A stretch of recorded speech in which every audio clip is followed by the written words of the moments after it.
technology. It's powered by an NVIDIA Tegra 2 dual-core processor that really gives you maximum performance, and it's optimized for mobile web browsing. Now we've paired that with a 10.1-inch high-resolution display. It's 1280 by 800, so it's high definition. Plus, it features what we call our Resolution Plus technology. And what that does is that will actually take all of your standard definition content and up-convert it to HD. So it's going to be great for that. You get a great mobile experience, but if you want to play that HD content, that HD streaming content that you can do, that flash content that you can do on your big home theater, you can certainly do that because you can plug this into an HDMI port on your big screen Toshiba TV and be all set there. Now, from what I understand, you could be running Honeycomb on this, so Android. We are going to run Honeycomb on this, exactly. Exactly. All right. So the device features 2 cameras. So we do feature the webcam on the front for video chat, and then we have another camera on the back. Okay. Now this back panel here is actually going to be removable because we have a user replaceable battery. So you can actually get spare batteries for it, and if you're a real heavy user, exactly, so you don't have to worry about running out of power. Right. This back panel also has a rubberized texture, which makes it less likely that I'll drop it, and it's going to be available in different colors. So you can choose your favorite color, or even get multiple colors, so you can match different outfits on different days of the week. We have an SD card slot for adding additional memory.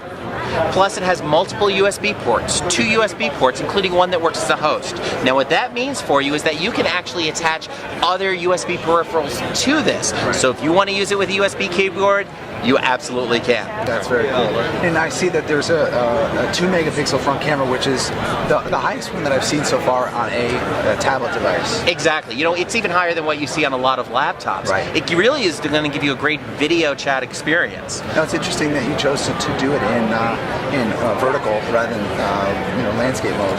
What was the impetus for doing that rather than putting it, say, in the center and utilizing it?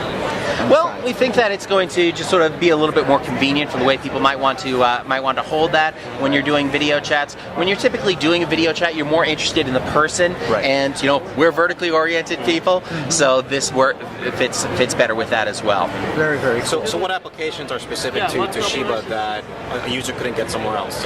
Well, the great thing about it is that since it is Android, we're going to give you full access to the Android marketplace with tens of thousands of applications. You'll also find there will be a Toshiba marketplace as well with curated applications, and we'll be seeing a lot more of that to come, especially as far as it's going with interacting and other things. One of the nice things about it is it will also have access to the Toshiba ebook store, which is something we just launched this past fall. Are there any Toshiba specific applications that will be utilized between other hardware like televisions or laptops and the tablet itself, the communications protocols?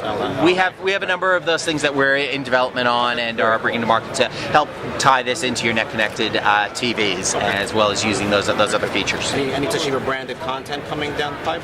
I'm not sure. Services? Yeah, I'm not sure what we're going to be doing on that. How about price point? Price point is going to be competitive with the iPad. We haven't locked the final price point yet. Okay. All right. So we're talking about just a Wi-Fi radio in there? Wi-Fi radio only. No 3G, so you don't have to deal with a service provider or get a contract. One of the great things is that since this is a companion piece to your PC and it's a companion to your phone, we don't expect that this is going to replace somebody's phone. And more people are using mobile hotspots, or they're using phones that have their own hotspot capability. So this way you can just get the Toshiba tablet and tie it into whatever service you want through their devices. Very cool. Fantastic.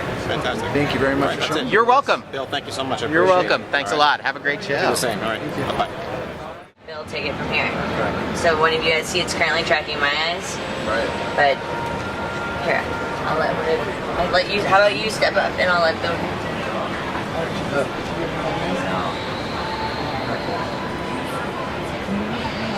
Oh wow. Okay. Is it tracking your eyes? Yeah. So as I'm moving, it's 3D is moving itself into, and you can see that the picture kind of changed slightly. And it's actually tracking where I go and then adjusting 3D accordingly. And how's 3D? It's pretty cool. It actually is giving pretty cool. And I'm going to zoom in on this. Just stay right there. I love the fact how it's see how it's painting you.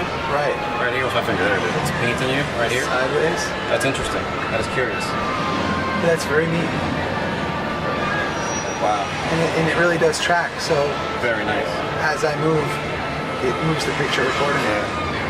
That's Very fantastic. cool. This is pretty awesome. It really is. You know, this is one of those technologies that we're real excited to have in development. Being able to track that really gives you that flexibility as you can figure out, especially in a 3D environment. Sure. It's all about getting into that immersive environment.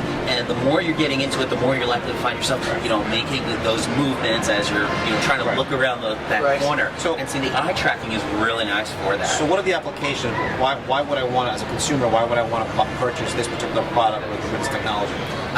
Two primary applications: games and Blu-ray movies. Okay. That's what we're seeing as the primary applications at this point. And Blu-ray movies as far as an interactive movie, or As far as movies that are that are written, or rather that are in 3D for entertainment purposes, and for actually watching and getting into that movie. With the games, it builds on what we've been able to do with the gaming experience so far, where there are already hundreds of games out there that are that work with 3D. Even games that weren't written specifically with 3D in mind still work with 3D because they have that depth indications in there. Down the road, you can start to look at alternatives of interfacing with your machine. Does it make sense to use your 3D to actually get into piles of documents and things like that? One of the great things about this is that it also pairs with what we are doing on the TV side of things. And as the TVs move more in the 3D direction and the glasses-free 3D direction, and we see the laptops moving that way, we're seeing so much more of this stuff come together, whether we're watching our entertainment on the laptop or we're watching it on a TV. Because ultimately, it's all ones and zeros, and it's what are you going to do with those ones and zeros? I completely agree. Now, what price point on this particular? Price point, we're still a little early for that. This is coming to market. This is sort of a prototype, probably a little bit later on in the year. So will we also find this technology in TVs as well? We are doing some different technologies in TVs, but we are doing glasses-free technology in TV as well. And the more we work with both of those as we build on our experience in these two different fields, we get closer to even broader solutions that are in that whole connected environment. So I can see a lot of uses for it as far as just desktop use, where now you're adding depth. So now you can take programs and while switching depth on different documents per se, so the active one would maybe be closer and the inactive ones be in the background, but it's in a 3D capacity. A lot of capabilities. Exactly. You know, it's one of those things where we start looking at, you know, some of the tabbed interfaces that people use now. When you start looking at maybe instead of having to go broad, being able to go deep, to be able to do sort of that Rolodex type of thing. You know, and down the road, when you start looking at some of the other things that are possible, when you start combining with, since this can see you, what can it do in terms of gestures? You know, and you start looking out into the future, and you start looking at all sorts of different ways that you can interact with your data and with your computer. Very cool. Very, very nice. Again, fantastic. Core i3, Core i5, or Core i7, DVD burner on the side, no low voltage stuff.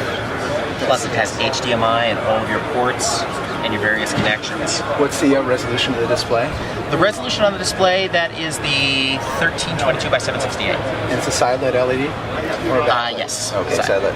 Awesome. They're pretty much all side-lit. Yeah, I figure with it being so thin and light. Right.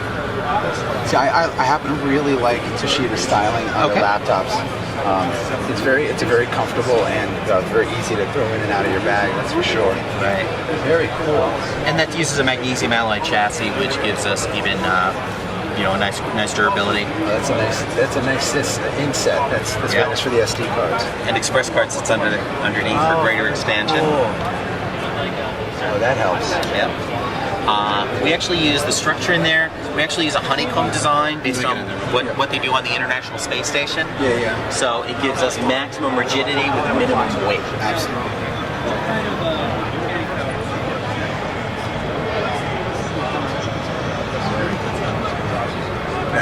And I see that you have the fingerprint reader in the center. Fingerprint reader along with TPM, which does data encryption. So this is a product, the R700 was designed for our corporate market.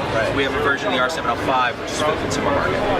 Now what the R700 also does, this also features a spill-resistant keyboard. So it's designed, yeah, it really does. If you spill something in it, you've got a few extra minutes to save your work and shut down and protect your data and get something serviced as necessary. Yeah, exactly. I think I have done some frightening things from time to time. the corporate and techie crowd, we've been known to drink coffee while Coffee, Coke, tea. Yes. Exactly, exactly. Very cool. This also features our hard drive protection system for the versions that have a rotating hard drive. And what that means is that this senses motion. And as soon as it senses any motion, what it does is it pulls the heads away from the hard drive. The benefit of that is that it thinks, so that if it thinks you're dropping the computer, it pulls that away to help minimize the chances of losing data, to provide that additional protection. So there is an SSD available as an option? There is an SSD available as an option, exactly. You can get it, we can custom configure, or we have pre-configured units. We can do Core i7 with a solid state drive to enter really fantastic performance. That's fantastic. And you're using, on some models, I say you're using a power consumption mode, economic power consumption. Yes, we have our Toshiba Eco utility. That's installed on most of our machines. Some machines will actually have a button specifically for it. On others, it simply sits in, well, here's the button for it. It looks like a little globe with a little leaf on it. The great thing about the Eco utility is that it provides an easy way to see how much power your computer is consuming and to stretch out your battery life by minimizing your power consumption. At the same time, that makes it really easy because this way you don't have to deal with any Windows power management, you don't have to change those settings. Hit the Eco button or click on the Eco utility, you've got that low power mode, and the graph will even show you how much power you're consuming at any given point in time. Well, it always amazed me that a lot of people rely on the Windows-based power consumption, but it's very advantageous for the designers of the hardware to design a utility like that because it would know better than the manufacturers. Exactly, and we have a great deal of experience with doing power management. It's one of the benefits of working with an engineering company, which is what we are. We're all about innovation, and all about next generation technologies, but also about the technology at the core level. I mean, since we invented the laptop in 1985, we've been all about developing new technologies to the point where we just know this stuff, so well and have so much experience with it that we get the ability to do things like this. And of course, if you want to use the Windows Power Management, absolutely, feel free. You have that flexibility as well. Great, thank you very much. You're welcome. Bill, again, thank you. You're welcome. Thank you so much. All right.